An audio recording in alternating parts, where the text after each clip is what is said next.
어떻게 공부할 것인가 하는 부분을 굉장히 고민하기 시작했습니다. 스스로 여러 가지 테스트를 하면서 공부법들을 익혀나가고 공부법들을 정립해 나갔는데요. 암기에 대한 불안감과 원칙을 세운 상태에서 상당히 많은 시간을 집중적으로 공부를 했고요. 정말로 열심히 했었습니다. 지금 내가 할 수 있는 걸 힘들이지 않고 보다 효율적으로 그리고 보다 열심히 하게 되면 안녕하세요. 저는 이동찬 변호사라고 하고요. 서울 중구에서 더 프렌즈 법률사무소를 운영하고 있습니다. 만나서 반갑습니다.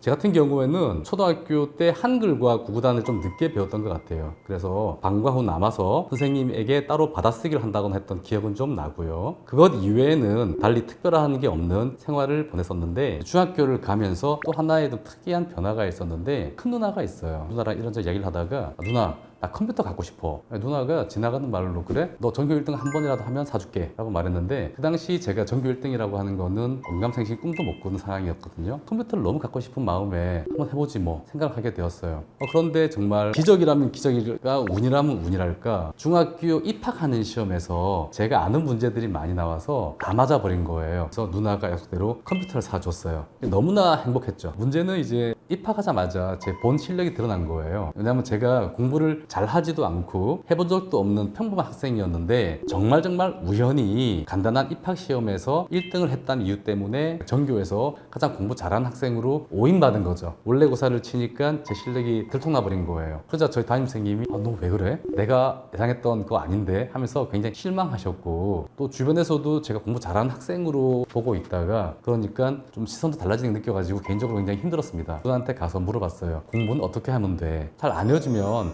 외울 때까지 끝까지 외워봐. 일단 공부는 암기가 돼야 돼라 말을 하더라고요. 그래서 외워야 되는구나 이런 생각을 했습니다. 그래서 이제 중학교 교과서와 선생님 가르쳐준 내용을 펼쳐두고 처음부터 끝까지 외우기 시작했어요. 외우는 건 문제가 없는데 문제는 외웠던 것을 다시 처음부터 오늘까지 복습하는데 문제가 생겼습니다. 물론 성적은 잘 나왔어요. 토시 하나 안 틀리고 다 외우기도 했을 뿐더러 반복해서 외웠기 때문에 원래 고사 성적은 전교에서 손꼽히는 수준으로 나오긴 했는데 이게 1년쯤 지나니까 한계에 도달하는 거예요. 내가 오늘 외우는데 2시간 걸렸으면 오늘까지 외운 거를 1년치를 복습하는데 10시간 넘게 걸린다는 거죠. 매일매일 복습하는데 에너지 쏟다 보니까 약간 강박증이 생겼다고 해야 되나? 그럼 어느 순간 외운다는 부담보다도 외웠던 것을 복습해야 된다는 부담이 나도 모르게 생겼던 것 같아요. 그래서 중학교 2학년 올라갈 무렵에는 중학교 1학년 교과서 첫 페이지부터 끝 페이지까지 14과목이었는데 그 과목을 다 외우고 복습해야 된다 생각을 하다 보니까 너무너무 힘들어서 어느 순간 더 이상 읽지 못하는 상태가 돼버렸어요. 그때가 중학교 2학년 때였습니다. 저는 읽지 못하고 외우지 못한다는 큰 딜레마에 빠졌는데 더 큰 문제는 외부의 시선이었어요. 저는 너무너무 공부를 잘 하고 싶었습니다. 왜냐면 공부를 잘 했을 때 자존감도 올라가고 주위에서 나를 바라보는 평가가 좋았기 때문에 공부를 잘 하고 싶었는데 오히려 반대로 사람들은 생각하더라고요. 저 학생은 너무너무 주위에서 공부하라고 다그치다 보니까 공부에 대한 스트레스 때문에 반항하는 거다라고 오인을 하는데 정말 다른 평가인 거죠. 더 이상 책을 읽지도 보지도 못한 상태에서 고등학교 졸업하게 되었는데 책을 보려고 외우려고 하게 되면 어지러움증 생기다가 그 이후에는 구토를 하게 되었어요. 고등학교 졸업을 하고는 병원에 가서 진단을 받아보게 되었죠. 암기는 문제가 없는데 암기에서 좀 기억하는 시간이 조금 짧았던 것 같고 그러다 보니까 복습할 때 잊어버리지 않을까라는 두려움이 생겨가지고 집착하면서 잊어버리면 안 돼, 잊어버리지 않으려면 복습해야 돼 하면서 중학교 1학년 때 과도하게 나를 몰아쳤던 게 그 이후 긴 시간 공부를 하지 못한 상태가 이어지게 된 이유가 아니었나 생각합니다. 제가 고등학교 다닐 때 유일하게 포기하지 않았던 것은 수학이었습니다. 그 가능했던 게 수학은 외울 게 많지가 않더라고요. 근데 습관이라는 게 무섭습니다. 새롭게 수학 공부하는데도 완전히 버리지는 못하겠더라고요. 그래서 그때도 수학 공식을 대신에 한정했습니다. 수학 공식을 좀 추려가지고 꼭 필요한 공식만을 외우되 그 공식은 대신에 매일매일 하는 것이 아니라 일주일에 한 번, 2주일에 한 번 정해서 공식을 반복해서 외워두고 스스로 내가 공식을 알고 있다라는 자신감 아닌 안심을 시킨 이후에 나머지 시간에는 계속 수학 문제를 푸는 식으로 공부를 했고요. 그 덕에 재수할 무렵에는 좀 수학 점수가 잘 나왔던 것 같아요. 결국은 삼수쯤 하게 되니까 대학은 갈 수 있었습니다. 함수도 하고 군대도 갔다 오고 대학교 1학년을 복학하니까 나이가 너무 많은 거예요. 나이가 1학년 중에 제일 많았습니다. 안타깝게도 2학년 되었을 후기에 학생 한 명이 스스로 목숨을 끊는 일이 발생했습니다. 소위 말하는 386 세대의 마지막 때쯤 해당하는 때였기 때문에 운동권 학생이었고 저는 운동권은 아니었습니다. 제가 나이가 제일 많은 관계로 돌아가신 그 학생의 장례위원장을 맡게 되었습니다. 이게 좀 오해를 받았어요. 그 학생이 운동권이었기 때문에 제가 장례위원장을 맡다 보니까 시위의 주모자로 오인을 받은 것 같아요. 그래서 이제 친구 중 한 분이 와서 너도 지금 경찰이 수배하려 하는 것 같아. 일단 피해 있어. 그러더라고요. 그래서 학교를 휴학을 하고 1년간 신림동에 피해 있었습니다. 하숙방에 서울대 법대생이 4명이 있었어요. 서울대 공대생이 2명이 있었는데 하루 같이 밥을 먹다가 이 친구들과 재밌는 이야기들을 주고받았는데 그 이유가 이 친구들이 앉아가 주로 하는 이야기가 공부법에 대한 이야기를 하는 거예요. 법대생 A는 민법을 어떻게 공부해? B 학생은 형법을 어떻게 공부해야 돼? 막 그런 말을 하는 거예요. 너무너무 신기한 게 서울대 법대면 그때 제 기준으로는 지금도 마찬가지입니다만 우리나라 최고 똑똑한 친구들이 모여있고 공부 방법을 고민할 때는 아닌 것 같은데도 불구하고 공부법에 대해 고민을 많이 하더라고요. 그래서 공부하는데도 방법이 있구나 라는 거를 제가 조금 자극을 받았고요. 학교에 복학을 한 이후에는 모든 게 조용했어요. 그 무렵 저 같은 경우에는 신림동에서 했던 고민도 있고 해가지고 스스로 진로에 대한 회의가 생겼습니다. 그 무렵에 후배가 그런 말 하더라고요. 형 이번에 A라는 기업에 간다며?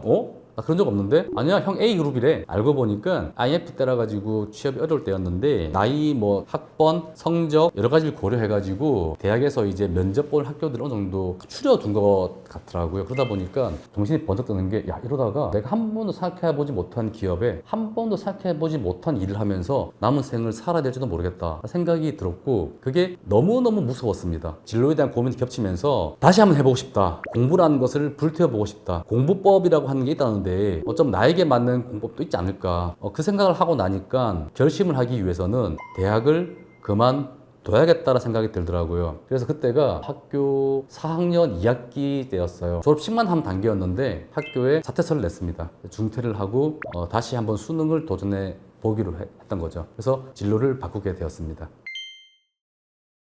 수능은 저한테 있어가지고 하늘이 준 선물 같았습니다. 요즘 학생은 수능 이외에 할 게 너무나 많고 학력고사는 외울 게 너무나 많은데 수능은 외울 게 많지 않은 과목이었습니다. 수능이라는 시험이 저랑 잘 맞았던 게 있는 것 같고 또 하나는 정말로 열심히 했었습니다. 과거에 학습장애도 많이 극복이 되었고 나를 알았기 때문에 내가 외우는데 공포가 있고 더 큰 문제는 외운 걸 잊어버린다는 공포가 있다는 걸 알고 있었기 때문에 외운다는 부분을 한정을 해서 이것만 외우자 대신에 반드시 외우고 잊지 않도록 2주에 한 번씩 복습을 하되 더 이상은 외우지 않겠다라고 스스로에게 규칙을 정해둠으로 인해 가지고 암기에 대한 불안감과 원칙을 세운 상태에서 나머지는 문제를 푼다거나 책을 읽는다거나 하는 형식으로 공부를 해 나갔고요. 상당히 많은 시간을 집중적으로 공부를 했고요. 다행히 운이 좋아서 그 해에 원광대학교 의대 합격을 했습니다. 여러 개 지방할 수 있더라고요. 그게 학력고사 다른 점이었는데 하나를 고려대학교에 집어넣었습니다. 사실은 그 해 공부가 만족스럽진 않았습니다. 시간이 좀 부족했다 생각이 들어가지고 1년 더 하고 싶었어요. 1년 더 하고 싶었는데 핑계가 없어가지고 일단 원광대학교 의대에 합격해서 갔다가 이제 고려대학교 합격증이 나오자 원광대학교 입학 취소하고 등록금 빼서 고대 등록을 했죠. 고대를 다니면서 다시 그 다음에 수능을 준비했고 그때는 제대로 준비를 해서 5개월 정도 집중 공부를 했던 것 같고 그 결과 서울대학교 지리교육과를 가게 되었습니다.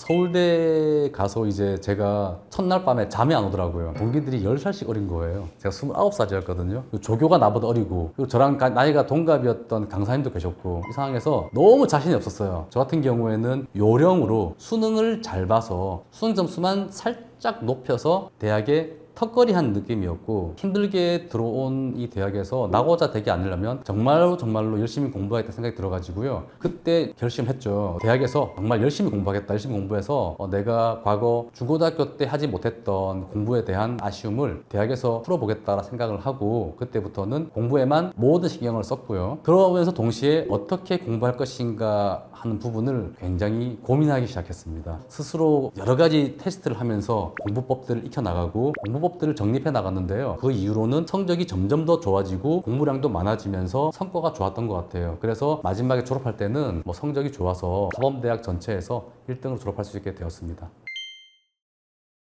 주위에서 그런 걸 많이들 물어봐요. 어떻게 그렇게 늦은 나이에 공부를 하게 되었느냐, 그리고 공부를 해가지고 나름 성과를 얻었느냐 물어보는데, 마라토너를 봤을 때 마라토너들이 우리가 볼 때는 와, 쟤들 엄청나다, 어떻게 저렇게 힘든 거리를 저렇게 숨도 안 차고 달릴 수 있느냐 말을 하는데, 거기에 비밀이 있습니다. 마라토너들이 마라톤 할 수 있는 이유는 뭐냐 그러면 숨 차지 않게 달리기 때문에 마라톤 할 수 있는 겁니다. 우리가 힘들게 숨을 참으면서 헉헉대고 달리면서 100m 달리는 거리를 40km를 달리는 것이 마라톤이 아니고요. 숨차지 않게 100m를 달려보고, 숨차지 않게 1km를 달려보고, 숨차지 않게 40km를 달릴 수 있으면 이것을 반복하다 보면 그 익숙해짐과 나 몸의 익음으로 인해 가지고 속도는 줄게 되어 있습니다. 마찬가지로 공부도 그런 것 같아요. 공부를 하실 때 처음부터 큰 목표나 거대한 멀리 있는 그런 데 대한 두려움이나 공포를 가지기보다는 지금 내가 할 수 있는 걸 힘들이지 않고 작지만 작은 목표에서부터 하나씩 이뤄 나가시다 보면 조금 더 어려운 공부, 조금 더 힘든 일들도 보다 수월하게 할 수 있을 때가 오고, 보다 수월하게 할 수 있는 일들이 많아졌을 때는 보다 효율적으로, 그리고 보다 열심히 하게 되면 좋은 효율적인 공부든 일이든 가능하지 않을까 생각이 되어가지고요. 저는 공부를 하든 일을 하든 너무 거창한 목표를 잡기보다는 작은 목표로 나누어서 가되 수월하게 힘들지 않게 할 수 있는 일을 힘들이지 않고 해보시라고 말씀드리고 싶습니다. 그러다 보면 언젠간 여러분들도 긴 거리를 마라토너 못지않게 빠른 속도로 달릴 수 있게 될 거라고 생각합니다.